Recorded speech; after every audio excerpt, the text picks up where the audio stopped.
you are efficient, proactive, and sensitive to the needs of even the Point of clarification lang, Chairman. Iputo kayo dapat. Yung tungkol po dun sa mga social media, even yung mga individual po ba na nagpo-post ng sinusuporta kanilang kandidato? Kasi kanina we're talking only of political parties or parties and yung mga staff nila and even tawag dito yung mga kumakandidato. Paano naman po yung mga individual na sinusuporta? Yung mga taong supporters, alam nyo, isa pa sa naisip natin, Kati, hindi lang yung isa pa naisip natin, ang kalimitang argument ng ibang politiko dyan, sinasabi ng ilang politiko, na hindi naman ako nagkamit dyan, hindi naman ako naglagay niyan, lagi na lang ganun ang argumento. Pero siyempre, pwede naman ang presyon kung pinopromote yun ikaw yan.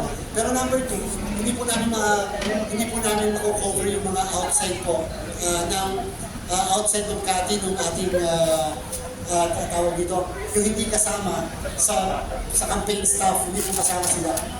And therefore, bahala na yung platform kung tatanggalin nila o yung mga post na yan.